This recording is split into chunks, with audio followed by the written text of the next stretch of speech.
بسم اللہ الرحمن الرحیم۔ السلام علیکم ورحمۃ اللہ وبرکاتہ۔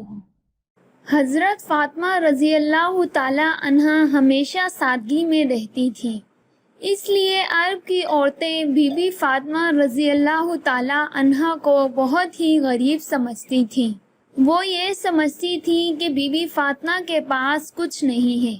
ایک مرتبہ کچھ عورتیں آپس میں بی بی فاطمہ رضی اللہ تعالی عنہا کی سخاوت کی باتیں کرنے لگیں تو ان میں سے ایک منافق عورت بولی کہ میں نہیں مانتی کہ بنت رسول اللہ صلی اللہ علیہ وسلم کے پاس کوئی معجزہ ہے یا کوئی دولت ہے، وہ تو ہر وقت سادگی میں ہی رہتی ہیں۔ اس بات کو جاننے کے لیے وہ منافق عورت حضرت فاطمہ رضی اللہ تعالی عنہا کے گھر جا پہنچی تو آپ رضی اللہ تعالی عنہا نے دروازہ کھولا، اس عورت کو اندر بلایا، گھر میں بٹھایا تو وہ عورت بولنے لگی، اے بنت رسول اللہ صلی اللہ علیہ وسلم، آپ کی سخاوت کے چرچے سرے عام ہو رہے ہیں، آج میں بھی چاہوں گی کہ آپ مجھے بھی کچھ دکھائیں۔ اس عورت کی بات سن کر حضرت فاطمہ رضی اللہ تعالی عنہا فرمانے لگی، اللہ تعالیٰ نے ہر انسان کو وہ سب کچھ عطا کیا ہے جو اس کے لیے بہتر ہے۔ بی بی فاطمہ رضی اللہ تعالی عنہا فرمانے لگی، اے عورت، وہ نعمت دیکھو جو اللہ نے تمہیں جسم کی صورت میں عطا کی ہے، ان نعمتوں کے آگے دنیا کی دولت کچھ بھی نہیں ہے۔ وہ عورت بی بی فاطمہ رضی اللہ تعالی عنہا کی باتوں پر ہنسنے لگی اور کہنے لگی کہ میں آپ کے گھر دنیاوی دولت دیکھنے آئی ہوں کہ آپ کے پاس کتنی دولت ہے۔ وہ عورت کہنے لگی کہ آپ مجھے کوئی دولت یا معجزہ دکھائیں تو میں مان جاؤں گی کہ آپ کا بابا اللہ کا رسول ہے اور آپ کا خاندان سچا ہے۔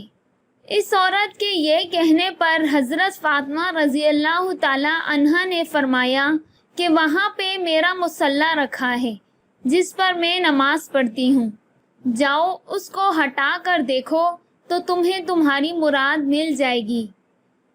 وہ عورت جیسے ہی حضرت فاطمہ رضی اللہ تعالی عنہا کے حجرے میں پہنچی اور اس نے مصلی ہٹا کر دیکھا تو اس عورت نے کیا دیکھا کہ اس مصلی کے نیچے خزانہ پڑا ہوا تھا، ہیرے جواہرات اور سونا موجود تھا، جسے دیکھ کر وہ حیران ہو گئی۔ پھر اس نے ہاتھ ڈال کر کچھ جواہرات نکالے تو تب بھی ان میں کوئی کمی نہیں آئی، وہ سب ویسے کا ویسا ہی رہا۔ یہ سب کچھ دیکھ کر وہ عورت بہت حیران ہوئی اور حضرت فاطمہ رضی اللہ تعالی عنہا کے پاس آئی تو وہ اس عورت کو دیکھ کر مسکرانے لگی، جبکہ وہ عورت حضرت فاطمہ رضی اللہ تعالی عنہا کو حیرت سے دیکھ رہی تھی، اور پھر وہ آپ رضی اللہ تعالی عنہا سے کہنے لگی کہ آپ کون ہیں؟ آپ تو اتنی سادگی میں رہتی ہیں، آپ کا لباس اتنا سادہ ہے، حالانکہ آپ کے پاس تو اتنی زیادہ دولت ہے۔ میں تو یہ سوچ رہی تھی کہ آپ کے پاس دنیاوی دولت نہیں ہے، اس لیے آپ رضی اللہ تعالی عنہا اتنی سادگی میں رہتی ہیں۔ اس عورت کی بات سن کر بی بی فاطمہ رضی اللہ تعالی عنہا فرمانے لگی کہ اللہ تعالیٰ نے دنیا کے تمام خزانے اہل بیت کے قدموں میں رکھ دیے ہیں، اور اللہ کی مرضی یہ ہے کہ ہم سادگی میں رہیں تاکہ کوئی بھی شخص سادگی اختیار کرنے میں شرم نہ کرے۔ حضرت فاطمہ رضی اللہ تعالی عنہا نے مزید فرمایا کہ ویسے بھی اس دنیاوی دولت کا آخرت میں سخت حساب دینا پڑے گا۔ وہ یہودی عورت تو پہلے ہی وہ معجزہ دیکھ کر حیران تھی، اور اب آپ رضی اللہ تعالی عنہا کی باتیں سن کر وہ آپ کے قدموں میں گر پڑی اور رو رو کر کہنے لگی کہ اے رسول اللہ کی پیاری بیٹی، آپ رضی اللہ تعالی عنہا کے بابا اللہ کے سچے رسول ہیں، میں یہ تسلیم کرتی ہوں کہ آپ اور آپ کا گھر اللہ کے بہت قریب ہے، اور آج ہی میں بھی اسلام قبول کرتی ہوں۔ سبحان اللہ، سلام ہو رسول اللہ کی صاحبزادی حضرت فاطمہ رضی اللہ تعالی عنہا کی سخاوت اور سادگی پر، جس کو دیکھ کر کفار بھی مسلمان ہو جاتے تھے۔ بی بی فاطمہ رضی اللہ تعالی عنہا کے پاس جو کچھ بھی تھا، آپ رضی اللہ تعالی عنہا اسے اللہ کی راہ میں دے دیا کرتی تھی اور اپنے پاس کچھ بھی نہ رکھتی تھی۔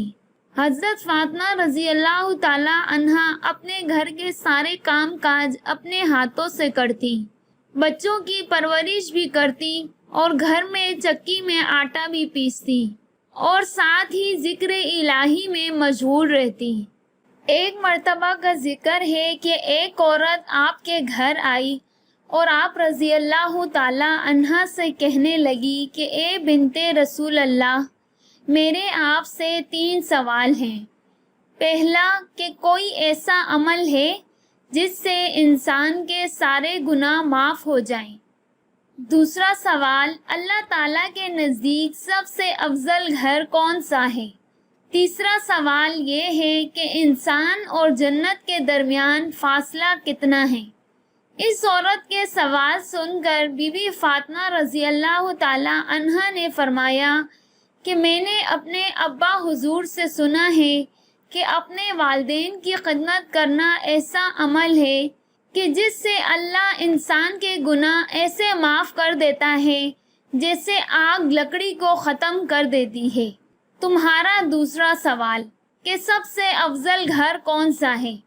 اللہ تعالیٰ کے نزدیک سب سے افضل گھر وہ ہے جس میں عورتوں کا پردہ افضل ہو، یعنی جس گھر میں عورتیں پردہ لازمی کرتی ہوں۔ اللہ کے نزدیک وہ گھر اور اس گھر کے مکین بھی افضل ہو جاتے ہیں۔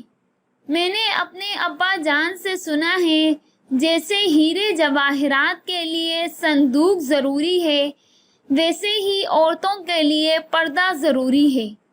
تمہارا تیسرا سوال کہ انسان اور جنت کے درمیان فاصلہ کتنا ہے؟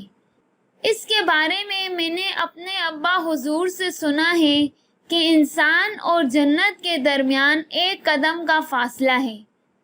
یہ سن کر وہ عورت کہنے لگی کہ یہ کیسے ممکن ہے؟